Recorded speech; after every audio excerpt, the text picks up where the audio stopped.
থাকি, আমি দেখি সেক্টর 5 থেকে নিউটাউন থেকে কিভাবে ছেলেমেয়েরা আইটি সেক্টর থেকে জব করে কিভাবে বাড়ি ফেরে, কিন্তু উত্তরপ্রদেশের মহিলারা সেখানে সন্ধ্যা 7-8টার পরে সুরক্ষিত হয়ে বেরোতে পারছে না।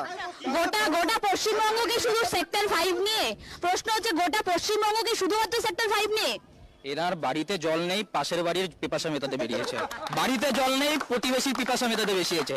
এনাদের কিছু হলেই উত্তরপ্রদেশ, মধ্যপ্রদেশ, এখন ভারত ভ্রমণে বেরিয়েছে, অতীত ভ্রমণে চলে যাবে, এখন পৃথিবী ভ্রমণে বেরিয়ে চলে যাবে। এনারা সর্বভৌম ব্যক্তিত্ব, এনাদেরকে নিয়ে কিছু বলা যাবে না। বিশাল বিশাল নেতা নেত্রীরা থাকেন, এনাদের দেখে আমাদের ভয় লাগে। আপনারা কোন মুখে কথা বলেন? পদত্যাগ করা উচিত। পশ্চিমবঙ্গের একই ঘটনা, প্রত্যেকটি কলেজ ক্যাম্পাস বিশ্ববিদ্যালয়গুলিতে পশ্চিমবঙ্গে ছাত্র সংসদ নির্বাচন 8 বছর ধরে বন্ধ হওয়া সত্ত্বেও তৃণমূল ছাত্র পরিষদের কাকুর বয়সী নেতা নেত্রীরা সেগুলি দখল করে রেখেছে। 40-45 বছর সেই অনুযায়ী রিপোর্ট বের বলছে ক্যাম্পাসে পুলিশ কি করে ঢুকবে? ক্যাম্পাস তো বহিরাগতদের জায়গা। এই মনোজিৎ মিশ্র তো বহিরাগত, ইউনিয়ন রুমে ঢোকে, প্রত্যেকটা কলেজ ক্যাম্পাসে বহিরাগতদের আড্ডা। আমার প্রশ্ন হচ্ছে ইউনিয়ন রুমগুলোর কি কাজ, আসলে কি কাজ হয়? আরে 17 সাল থেকে ছাত্র সংসদ নির্বাচন যেখানে নেই, তো সেখানে কিসের ইউনিয়ন রুম, কিসের ছাত্র সংসদ, কিসের জিএস, আর কিসের এই মনোজিৎ মিশ্র নেতারা যারা ইউনিয়ন রুম বলে চালাচ্ছে? আচ্ছা, ইউনিয়ন রুম কি শুধুমাত্র একটি রাজনৈতিক দলের থাকবে নাকি সমস্ত রাজনৈতিক দলের থাকবে? ইউনিয়ন রুম প্রত্যেকটি সাধারণ ছাত্রছাত্রী যারা ক্যাম্পাসের ভিতরে পড়াশোনা করে তাদের জন্য থাকবে, কোনো রাজনৈতিক ব্যানার দলের প্রতিনিধিত্ব সেখানে থাকবে না।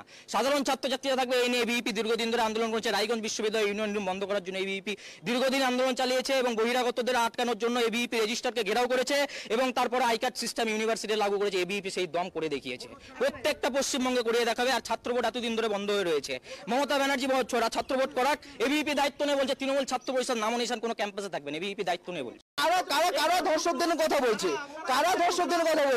আজকে কার্তিক মহারাজের কথা উঠলে এই বিষয়ে কি বলবেন? এনাদের এই তথ্যগুলো কে দিয়ে যাচ্ছে? মঙ্গল গ্রহ থেকে এলিয়েন স্পেসশিপে করে এই তথ্যগুলো দিয়ে যাচ্ছে। কিসের ভিত্তিতে বলছে এগুলো? কোত্থেকে তথ্য আসছে এগুলো?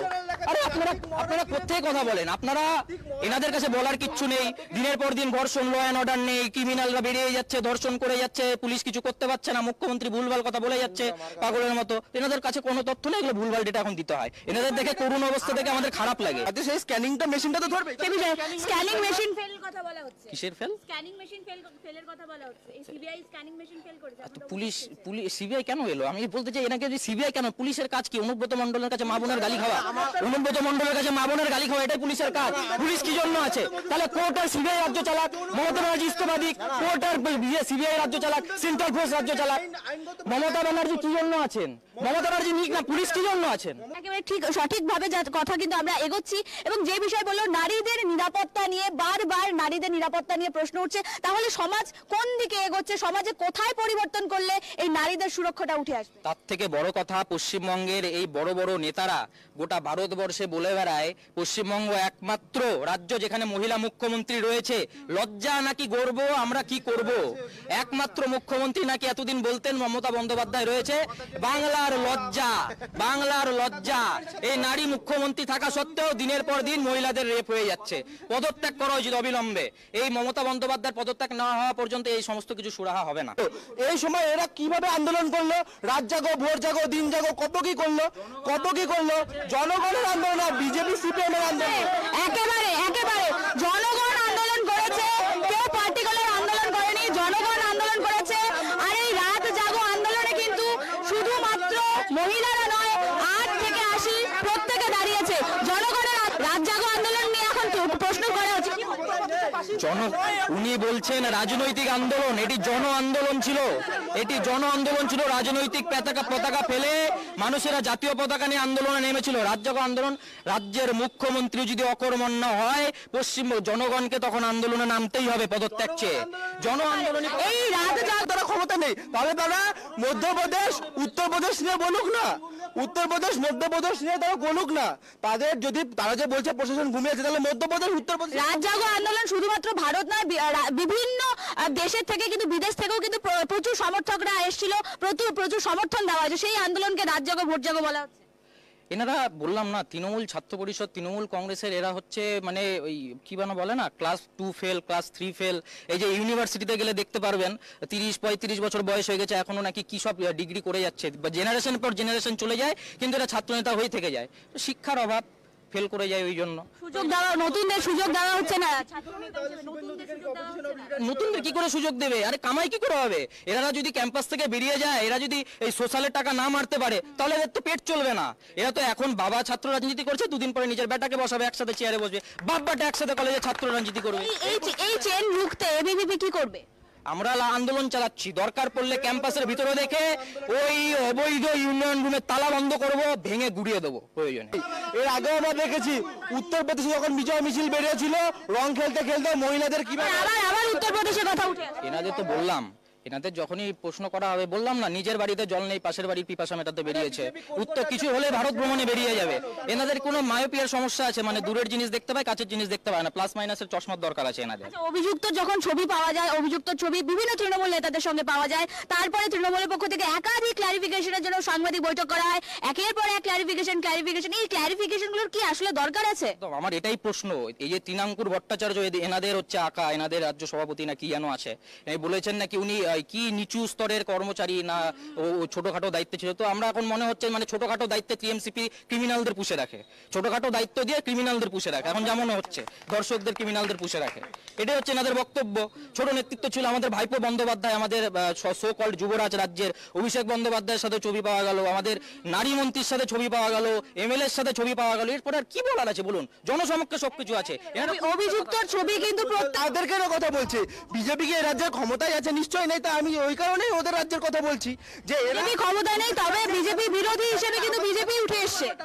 একদম একদম এনারা এই ভাই এত কথা বলছে, এনাকে বলবো, ইনি তো কলকাতায় থাকেন, পশ্চিমবঙ্গের বাইরে বেরোয়নি। তো দয়া করে যেগুলো বলছেন, এই তথ্যগুলি উনি কোত্থেকে পাচ্ছেন আমি জানি না। তো দয়া করে ঘুরে আসুন, ভারত ভ্রমণে বেরিয়েছেন, ফিজিক্যালি ভ্রমণ করে আসুন, দেখে আসুন কোথায় পশ্চিমবঙ্গের মতো ল অ্যান্ড অর্ডার ব্রেক কোন রাজ্যে হয়। এখানে পঞ্চায়েত ভোটে যেভাবে ক্রাইম হয়, এই যে তামান্না মারা গেল, কোন রাজ্যে এরকম হয়? তামান্নার মতো ঘটনা বিরোধীদের বাড়িতে বোমা মারা হয়, কোন রাজ্যে হয়? কোন রাজ্যে হয়? উত্তরপ্রদেশে হয়নি, মধ্যপ্রদেশে হয়নি। আপনি দেখেন উত্তরপ্রদেশে নিজে দেখুন, এনসিআরবি নিজের রিপোর্ট দেয়, উত্তরপ্রদেশে মধ্যপ্রদেশে প্রত্যেকটা জায়গায় হয়েছে। একটা রাজ্য দেখা, এরা একটা রাজ্য দেখা। আর উত্তরপ্রদেশ, মধ্যপ্রদেশ, গুজরাট যাচ্ছি তো, নির্বাচনের সময় এত হিংসা কোন রাজ্যে হয়? তামান্নার ঘটনা দেখুন, বাই ইলেকশনের রেজাল্ট বেরোলো, খুঁজে খুঁজে বিরোধীদের বাড়িতে বোমা মারা হলো, কোন রাজ্যে হয় এরকম ঘটনা? উত্তরটা দিক না, দিক কোন রাজ্যে এরকম ঘটনা দেখাতে পারবে? প্রশ্ন করুন এনাকে। একেবারে যে এই বর্ডার সিকিউরিটি ফোর্স কার অধীনে? Amit Shah border security force দিয়ে গৃহমন্ত্রী পদত্যাগ করবে? গৃহমন্ত্রী পদত্যাগ করবে কি? 50 কিলোমিটার জমি ছেড়ে দিক না, এই যে এই জমি দিচ্ছে না, কাতাটার দিতে পারছে না। বিএসএফ যদি জড়িত থাকে আমি তারাও ধিক্কার জানাই। আমরা কোনো কারো পক্ষ নিতে এখানে আসিনি, যদি বিএসএফ জড়িত থাকে তাদেরও হবে। কিন্তু এরা এরা এরা এই যে ক্রিমিনালদের পুষে রেখেছে, এই যে কাটাটা বেরোতে দিচ্ছে না। এই যে বর্ডার নিয়ে কথা বলছে, একটা কথা বলি, এই যে আনসারুল্লাহ বাংলা টিমের জঙ্গি, এবিটি জঙ্গি ধরা পড়লো, এই যে মুর্শিদাবাদ থেকে ধরা পড়লো, এরা ধরে নিয়ে গেল আসাম এসটিএফ, ক্যানিং থেকে কাশ্মীরি জঙ্গি জেহাদি ধরা পড়লো, গ্রেপ্তার করে নিয়ে গেল কাশ্মীরের পুলিশ। ভাবুন, কাশ্মীরের থেকেও খারাপ অবস্থা, পশ্চিমবঙ্গ পুলিশ কিছু টেরি পাচ্ছে না। জঙ্গি জেহাদি বাইরের রাজ্যের পুলিশ এসে যোগ্য করে নিয়ে যাচ্ছে, এই পুলিশ এখানকার রাজ্যের পুলিশ কি করছে? একদম এই যে এই ভাই বলছে এত বড় বড় কথা, আমি এনাকে বারবার বলবো, এনা উত্তরপ্রদেশ, গুজরাট, উন্নাও, হাতরাস এগুলো না বলতে যাচ্ছে, একবার ঘুরে আসুক। আমি বলতে চাই, পশ্চিমবঙ্গের মতো কোন রাজ্যে এত ক্রাইম হয়? আর বারুদের স্তূপে দাঁড়িয়ে আছে রাজ্য। বাই ইলেকশনের একটা রেজাল্ট বেরোলো, বিরোধীদের বাড়ি খুঁজে খুঁজে বোমা মারা হয়েছে। আমি অখিল ভারতীয় বিদ্যার্থী পরিষদের কার্যকর্তা। 2021-এ 2রা মের পর আমাদের কার্যকর্তাদের বাড়িতে বাড়িতে কোচবিহারে সালিসি সভা বসেছিল, জমি থেকে ফসল কেটে নিয়ে যাওয়া হয়েছে, গোয়াল থেকে গরু নিয়ে যাওয়া হয়েছিল, এমনকি বাড়ির ভেতরের আলনা থেকে কাপড় পর্যন্ত নিয়ে যাওয়া হয়েছিল, এবং সালিসি সভা বসা হয়েছিল। বিরোধী ছাত্র সংগঠন করার জন্য তাকে কর দিতে হয়েছিল, জিজিয়া করে। এটা কি মোগল আমল চলছে? এই পরিস্থিতি রাজ্য, কোন রাজ্যে এরকম ঘটনা হয়? একটা উদাহরণ দিক যে এরকম ঘটনা হয়, জিজিয়া কর দিতে হয়, বিরোধীদের বাড়িতে বোমা মারে, 9 বছরের শিশু মারা যায়, কোন রাজ্যে হয়? দেখা, প্রমাণ দিতে পারবো, তথ্য দিতে পারবো, এখানে তথ্য দিক। সেখান থেকে বেনিফিট একেবারে সংক্ষেপে জানবো, একেবারে সময় কম রয়েছে, সংক্ষেপে জানতে চাইবো এই পুরো ঘটনা, আজকে যে বিতর্ক ছিল, শেষ তোমার বার্তা। এই যে মনোজিৎ মিশ্রর কথা বলছি না, এই ঘটনা যদি না ঘটতো, দুদিন পরে ভাই যখন কলকাতায় কসবা কলেজে যেত, এও বলতো মনোজদা জিন্দাবাদ। বলতে হতো, নাকি জোর করা হতো? বুকে হাত দিয়ে বলুক, বলতে পারবে না, এই তোতলাবে বলার সময়। মনোজ দা জিন্দাবাদ বলবে, আপনারা মিথ্যা বলতে এক্সপার্ট। এরা বলতে চায় এই যে মনোজিৎ মিশ্র যে আছে 2012 সালে অ্যাডমিশন নিয়েছিল কসবা ল কলেজে, তারপরে 1 বছর করার পর উধাও হয়ে গেল, পুনরায় 2017-তে অ্যাডমিশন নিল, কোনো কিচ্ছু নাই, কোনো অ্যাপ্লিকেশন নেই, কিচ্ছু নেই, এসে অ্যাডমিশন নিল কিসের ভিত্তিতে?